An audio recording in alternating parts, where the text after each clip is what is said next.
If you missed our last video, you may not know that we have already gone all the way through the country of Sierra Leone, and we had to do it in basically one day and one night because unfortunately, halfway into getting into that beautiful country, the van started making a horrible whistling, screeching sound. It is running okay, but something is definitely wrong. We think with the same thing we just had repaired in Conakry.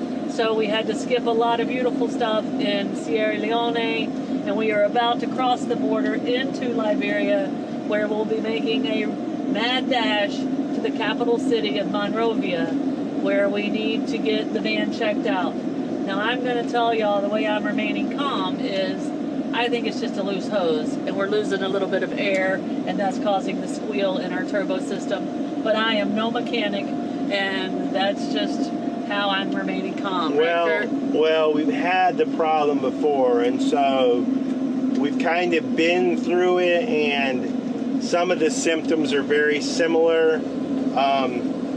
So I don't know. We got to get it to a mechanic. Yeah, that's what we got to do. Yeah. So that's where we're headed. But first up, we got to cross the border. You guys remember the rules. No cameras at the borders, so it'll just be our dash cam footage. So we're going to go do that, and then we'll be back.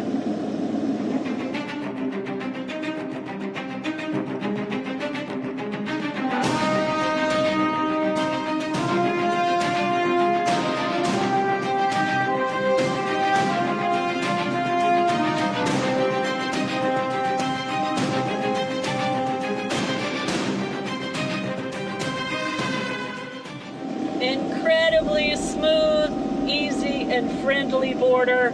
Leaving Sierra Leone, it kind of just breaks my heart even a little bit more because the border people were some of the nicest we've encountered the whole way. And one guy has the same last name as Kurt, and even has like a Kurt in his family. Liberia. Yeah, so they decided they're brothers, long lost brothers. Yeah, but before we left Sierra Leone, we had a bit of drama, and we've never seen this before. Oh, yeah. In the no man's zone between the two, some guy tried to run through the border on his motorcycle. Yeah. And the military and the police and the border people chased him down. Pretty much yanked him off his motorcycle, had him by his shirt, dragging him back to immigration, took the key out of his moto. It was very dramatic. It was all while we were changing money. Yeah. I'm not sure if we got any on the cameras. I hope we did. I think we got a little bit. But we were of like sitting there changing our money out, and all this happened right in front of us. Like, it was crazy. So then that ended. We got our money exchanged, and we checked into Liberia, which went incredibly smooth as well. I would say that border took us 45 minutes in and out, which is really good. Everybody's like, welcome. All the people around there trying to sell SIM cards, because obviously you're in a new country, so you might need cell service. The money changers, everybody was helpful, point you where you're supposed to go. We got some bananas. The little ones are favorite. From a little girl, maybe, I don't know, 7 or 8 years old, walking around with a tray of them on her head. So we bought some. We've already ate one. They're delicious. The GPS says we have about 2.5 hours to Monrovia, where we will kind of scope out our mechanic shop options, find a place to park. But it is Sunday, so we don't think we can really deal with what's wrong with the van till in the morning. But this is going to be a nervous 2.5 hours because the van is making that crazy noise. It's running okay, but it's got to get us to Monrovia so we can get it checked out. So let's go on a drive. And fingers crossed, the shop there can work on us, can fix us, can look at it. We don't even know. Yeah, we don't know. But we have learned the big cities are where you need to do this kind of thing. That's where we're going. So, officially, welcome to Liberia. Welcome to Liberia. We're here. A new country, guys. It happened really fast. As for making the drive to the capital city here in Liberia, a few things we've noticed already. Kurt would call them first impressions. The road quality is not quite as good as we had in Sierra Leone, but I must say the road qualities in Sierra Leone were very, very good. Very good. Yeah. So the roads aren't horrible here. They're a little bit narrower, and there are some potholes, and the bridges are quite bumpy. But we've noticed that there's also a bit more rubbish than we saw in the past country. but not horrible, not as bad as we've seen. The housing looks similar, right, Kurt? Not much change there. People still doing their laundry out in their front yards or in the rivers, and people selling stuff in every town. All that looks the same. But there are a couple of, or at least one, I would call it a big difference between Liberia and Sierra Leone. So in Sierra Leone, the religious makeup is roughly, and these numbers can vary a little bit, but roughly 80% Muslim, and the minority is 20% Christian. Now, from the numbers we can find, we do not know the exact percentages or anything, but when we asked, here in Liberia, the main religion is Christian, and that's been the first time that's happened since we entered into Africa. They do have a significant minority Muslim population, but Liberia is supposedly mostly a Christian country and a tolerant country as well, so the religions get along fine. Now, they also do some mining here. Help me remember, I already forgot. So iron ore is by far and above their biggest, and we actually saw iron ore up in Sierra Leone too. And then their second is gold. So they do a lot of gold mining here. We already passed a turnoff up to a gold mine. I thought about going up there, but we can't because we got to get the van work done. So, and then for things they grow here that they export, they do a lot of palm oil.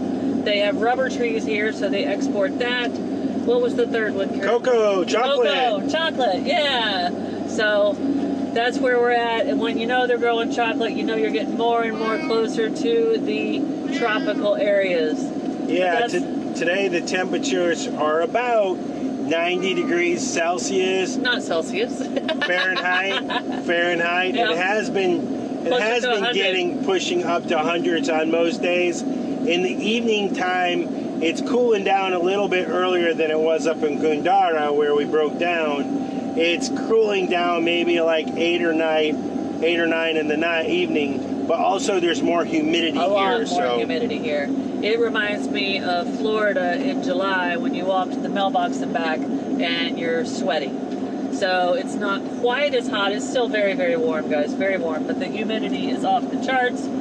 And we've had a lot of people asking us to tell them more about what the weather is like. So there's your local weather update from Snow and Kurt coming to you live from Liberia. All right, guys, we're trying to keep our spirits up as we work our way towards a mechanic shop.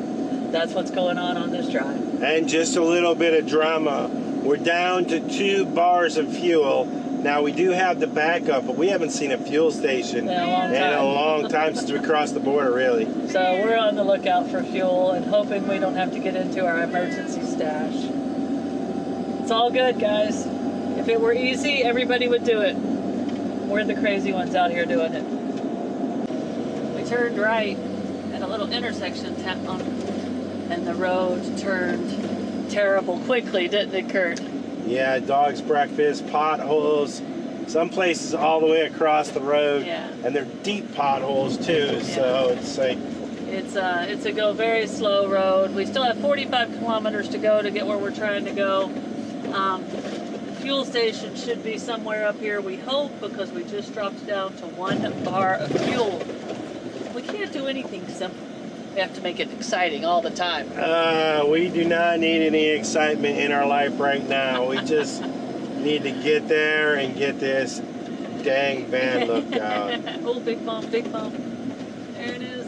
Oh, big bump. All right, guys, that's the update. We'll see y'all at the gas station, unless something interesting happens between here and there. We made it to the fuel station and learned a couple of things about Liberia. They'll accept US dollars, just like their currency, at least at the gas station, so maybe the bigger places are all like that. And the gas pump was in gallons. It's been a long time since that. It was in US dollars, yeah, and the price was in US dollars, so I mean it was really easy for us to see $4.26 per gallon for diesel, just on the outskirts of Monrovia, Liberia. So there you go, for you guys that are tracking fuel prices. But we're full. That takes one thing off our plate. Now we're headed to where we hope we can spend the night. And then in the morning, bright and early, head to a place we hope can tell us what's making this squeaking noise. So welcome to another city here in West Africa. Capital city. Another thing I forgot to tell y'all when we crossed the border is we have now been in the van with our cats to 40 different countries. Now in total, me and Kurt have both been to 49 countries. So the next one will be a big one for that. That'll be the big 5-0.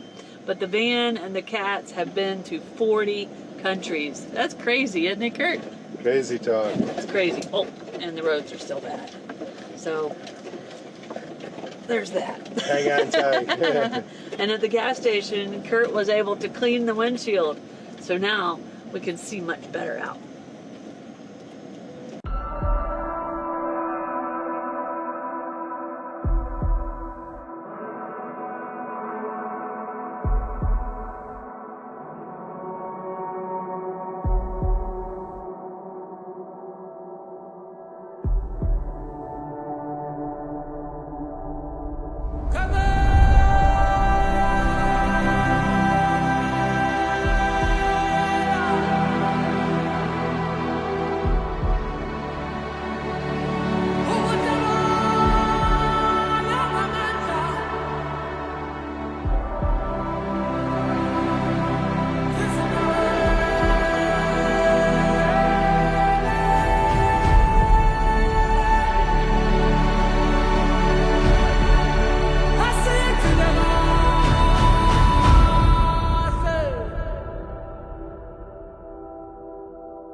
Places we will go.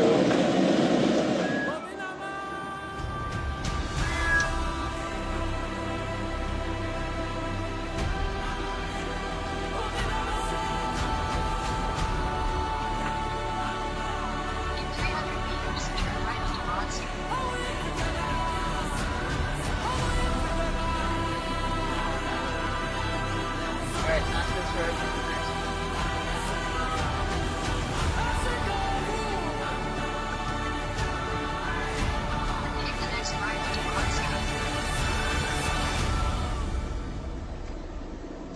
In 500 meters, continue straight.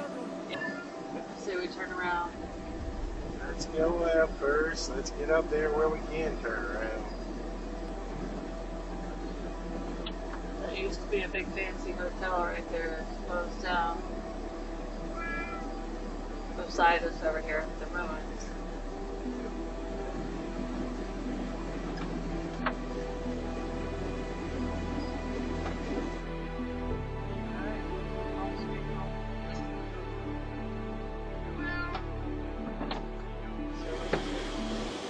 After we got our fuel, we made a drive through Monrovia on a Sunday afternoon, so we think we got a little lucky with it not being as crowded as some of these cities over here can be.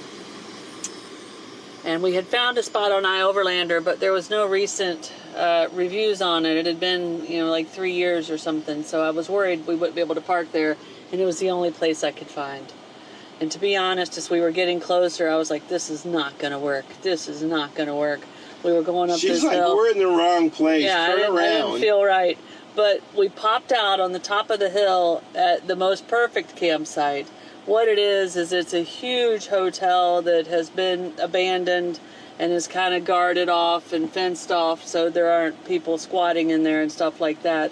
With beautiful views. It's the Ducor Hotel is what it was, and it's built in 1960. As Snow said, it was abandoned and during the war in the 90s. And